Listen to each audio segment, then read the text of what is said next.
Seafoods mukbang ba ang hanap nyo? Tara, let's mga ka-foodies! Tada! Welcome to Palayok sa Kubo! Isang kay gandang araw! So, eto na nga, dinayo pa namin yung wakas bypass para lang matagpuan ang hinahanap na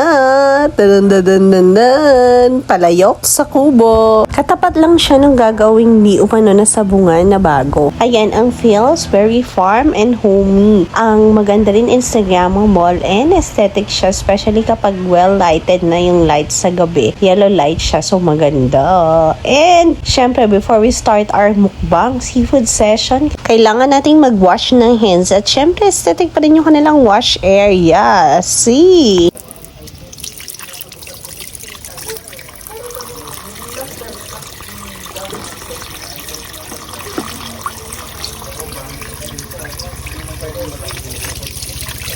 And wag na nating patagalin, ituloy na ang laban. This is our order, 2 half na seafoods mukbang. Siyempre, mas masarap if this is paired with rice. And for dessert, we have, tada! For the halo-halo ang person.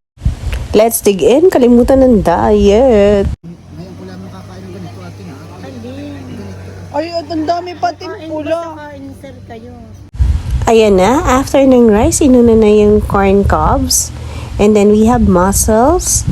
And next, syempre, kailangan matikman lahat. We have marble potatoes na oozing with the seafoods boil. We have the crab and the clam. So, yan yun. And lastly, ayaw patalo for the hipon.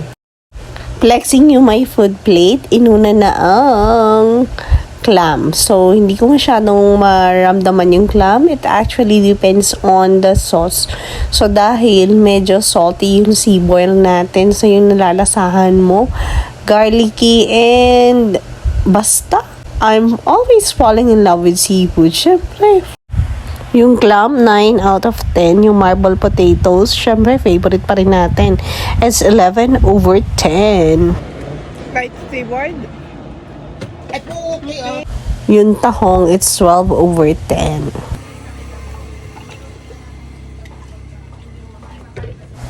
Hipon, dahil mahirap balatan, nakakasira ng momentum pagkakamay, it's 10/10.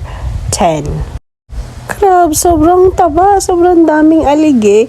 But siguro lang, I'm looking forward dun sa alige na malambot and medyo manamis-namis.